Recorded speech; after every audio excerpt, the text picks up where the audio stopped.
Hello, friends. And I hope you're having a wonderful holiday, because it's that day, or holiday. I don't know. I don't really know where I was going with that, but hi! Happy holidays, festive Yule, all these wonderful things. Seasonal seasonings, everybody. It's time for a few stories. I've gathered a few. They're not super long, but some things that I think would be pretty great for our little holiday special.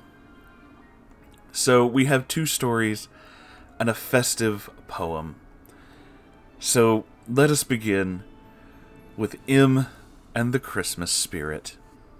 It's impossible to have a social parasite like M in your small town without him making himself indispensable around Christmas time. He opened his house into being a sort of gathering point for multiple families, including his own. He offered free food and, of course, presents. The following is how M gets into the Christmas spirit. Where's the receipt? For every year that I have been around M, and even in years where I turned down his invitations, like recent years, I have either witnessed or I have heard M open a present, just about any present, and say that. Every time. He's made his own mother cry before, gotten into shouting matches with his father. He's made his friends be less enthusiastic about giving gifts next year, because that is the first thing he says, almost every time, for almost any gift. His reason? No one knows what I fucking want anyways. Just give me cash. Gift certificates force me to make decisions in one place. That's fucking stupid. Yes, M, the great rich Neckbeard, wanted cash for Christmas.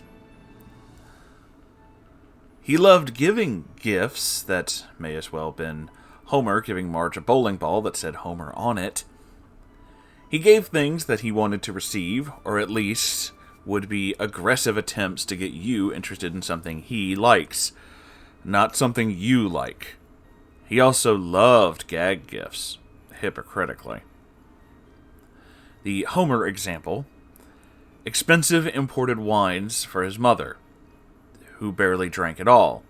So of course she'd hand him back the gift, and down it went. Aggressive marking gifts: a complete DVD collection of a show that you didn't get around to watching, but he simply demanded you watch. You wouldn't even be done unwrapping it before he starts says, "This is Snuffbox. It's so fucking good, so smart. There's a guy who says fuck you and kicks dogs and breaks fish tanks. Some bitch doesn't fuck him. Ha ha ha." Classy. Example of a gag gift: a tiny Jar Jar Binks statue. His deep, irrational hatred of the character all these years later has softened up my own dislike of the guy, which of course made him furious that I was more indifferent than upset when I opened the gag gift.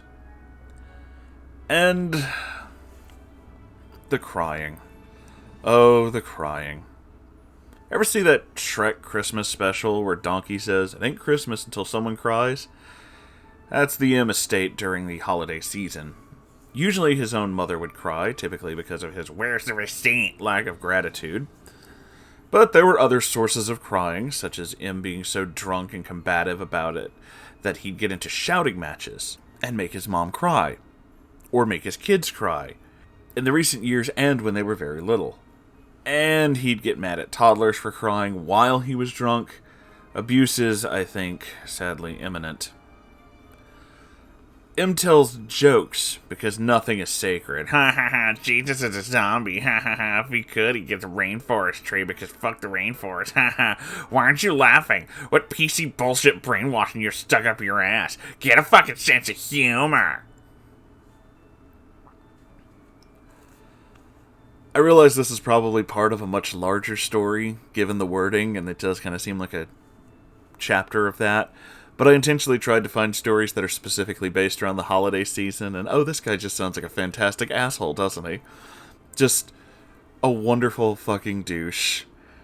It worries me that neckbeard guys like that sometimes also have children, like full-on families. It's a little worrying, but I suppose there is no immunity from being that level of horrible. Once you start, you just kind of stay with it, don't you? But really, can you imagine being that fucking, like, stuck up? That fucking, just, no compassion. No, like, sense of kindness where you have to be like, where's the receipt? I really hope nobody buys him presents ever again. Just anything. He doesn't deserve it. You're gonna act like that? Fuck you. You're a dick. You don't get anything. And now we move on to our second story. Jiggle All the Way, a Christmas Neckbeard. This Christmas, I went to my cousin's place for dinner. He's in his early 40s, and some of his friends have kids that aren't too much older than myself, me being 22. None of us are particularly religious. We're actually Jewish on the side of the family that is, but we still celebrate Christmas nonetheless as a whole cultural thing. Everyone's nicely dressed, well-groomed, and around the room, real positive, cheerful vibe. At least that was until the highly intellectual man of science arrived. My cousin's place is less of a Christmas dinner place and more like a drinks and appetizers deal, so a lot of people would do their dinner and then head to this place afterwards. Around 8 or so, a couple of his friends, who were probably in their mid to late 40s, show up with their kid. I use the word kid loosely because he looked to be far from it. From what I gathered, he was about 18 or 19. He had messy, somewhat long hair, a metal band t-shirt that his gut extended out to make it look like it was 3D, and dirty old sweatpants. The introductions began. "This is Terry.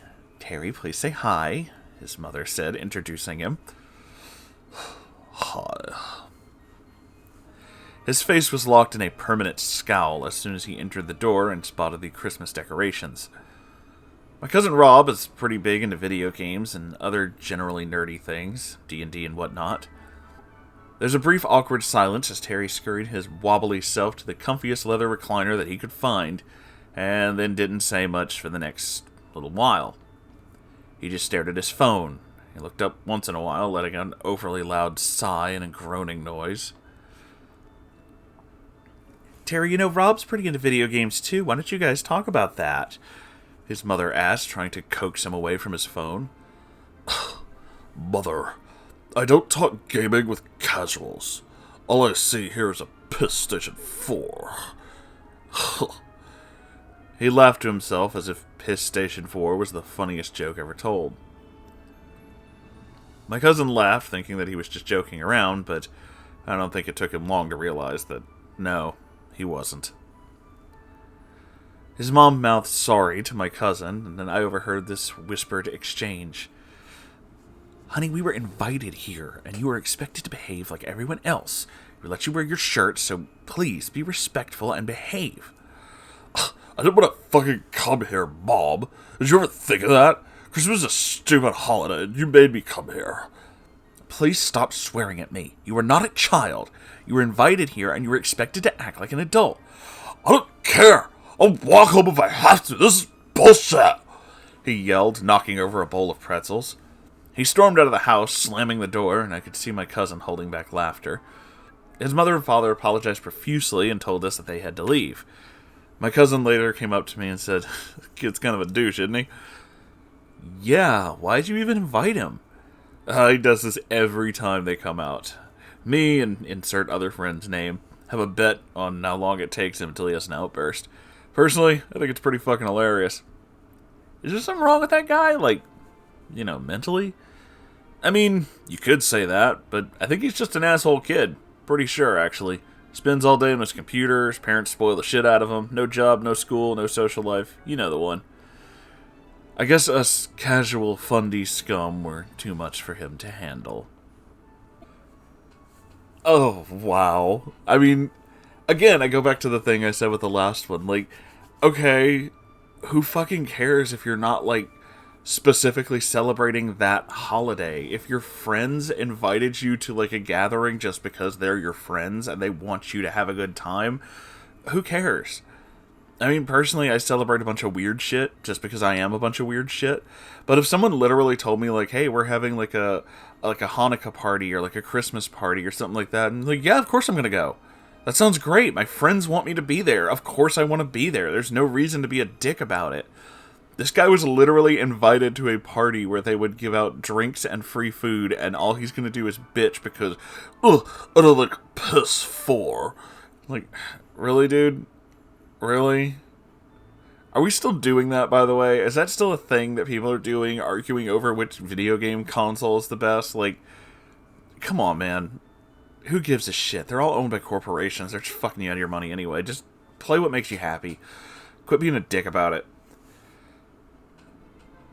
And so, to round out our wonderful holiday special, I leave you with this festive poem, a wonderful green text tale. Ladies and gentlemen, 'Twas the Night Before Christmas, written by an On. 'Twas the night before Christmas, and not a creature was stirring. Be me, 33, special big boy, with a yearning. I look at my GBP board. I need 200 at least, for that saggy old cow to make attendees feast. But 'tis the season, I reason, for goodwill to all men, so I and I once again. But to my surprise, and despite my cries, no mummy appears with tendies and fries. I roll out of my cot, kicking over my piss pot, and lurch to my door. I'll teach that old thought. I kick open my door. Where's that old whore? Does she not love her special big boy any more? I barge into her room with a ree and a fit, begin fouling myself and flinging my shit. But Mummy doesn't flinch, doesn't cry or beg, just hung by her turkey neck, an inch above the bed. It's been 3 nights now, you wretched old slag. It's time to wake up and cook me a bag of delicious golden tendies, or I'll beat your old ass. But she doesn't respond, just sways in the draft. Fuck it, just fuck it, I'll do it myself. I'll get my own tendies. They're good for your elf. I roll down the stairs and into the hall, calling for new daddy, but I hear fuck all. I roll to the lounge, and to my utter surprise, new daddy's head is missing, just brains and eyes. He's holding his shotgun, as far as I can see, about where his stupid chin used to be. Oh God, oh no, how horrid, how foul! Who will I get to cook my tendies now? Just like that, Santa gave me a clue. It was at that point I knew what to do. I rummage through his pocket and find his wallet, then his card. I'm a special little genius, not some common retard. I pick up the phone and after a few button beeps, call up Mickey D's to arrange Uber Eats. My quest is near over, this nightmare run its course. Soon I will have 300 tendies with barbecue sauce. Of course. Food arrives, I sigh. In the blink of an eye, I tuck into my banquet, and to my surprise, I find myself sleepy. It's been a long day. I had to feed myself. That shit's fucking gay. And slowly but surely, with a heavy old head, I climb up the stairs and go back to my bed. Tomorrow is Christmas, I think. My head's all a-whirling. 'Twas the night before Christmas, and not a creature is stirring. As soon as I read that, I knew that I had to share that with all of you. Just, it's too weird not to, and I hope you all enjoyed it. I love you all so very, very much, and I hope you're having a fantastic holiday. You know, take care of yourselves, be with your family, just have an awesome time, you guys. And really take care of yourselves out there. I know times right now are kind of scary and things are a little wild and crazy, but I do really want you guys to be safe. I love you all so very, very much. Happy holiday, seasonal seasonings, whatever you want to say. I'll see you guys in the next video. Good night, or whatever time of day it is. Bye.